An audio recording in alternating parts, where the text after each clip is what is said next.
ഡൽഹി വായുമലിനീകരണം അതിരൂക്ഷം. 2 ദിവസമായി central pollution control ബോർഡിന്റെ കണക്കനുസരിച്ച് എയർ ക്വാളിറ്റി ഇൻഡെക്സ് രാവിലെ 428 ആണ്. ഉത്സവകാലം കഴിഞ്ഞെങ്കിലും ഡൽഹിയിലെ വായു മലിനീകരണ തോതിൽ വർധനവ് തുടർന്നുകൊണ്ടേയിരിക്കുകയാണ്. മലിനീകരണ തോത് ഉയർന്നതോടെ അസുഖങ്ങൾ ഉണ്ടാകുമെന്ന ഭീതിയിലാണ് നഗരവാസികൾ.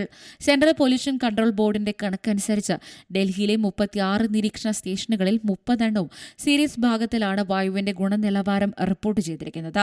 അതേസമയം വായു മലിനീകരണ വിഷയത്തിൽ ഡൽഹി സർക്കാരിനെ അതിരൂക്ഷമായി സുപ്രീംകോടതി വിമർശിച്ചിരുന്നു. അന്തരീക്ഷം മലിനമാകുന്നതിന് ഒരു മതവും പ്രോത്സാഹിപ്പിക്കുന്നില്ലെന്ന് പറഞ്ഞ സുപ്രീംകോടതി മലിനീകരണം ഇല്ലാതാക്കാൻ എന്ത് നിലപാടാണ് എടുത്തതെന്ന് സർക്കാരിനോട് വിശദീകരിക്കാനും ആവശ്യപ്പെട്ടിരുന്നു.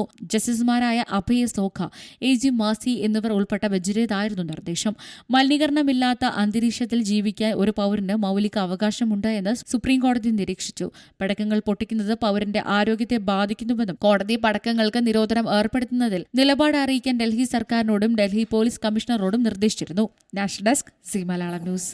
ഏറ്റവും പുതിയ വാർത്തകളും വിശേഷങ്ങളും വിരൽത്തുമ്പിലറിയാൻ സി മലയാളം ന്യൂസ് എല്ലാ ഡിജിറ്റൽ പ്ലാറ്റ്ഫോമുകളിലും ലഭ്യം.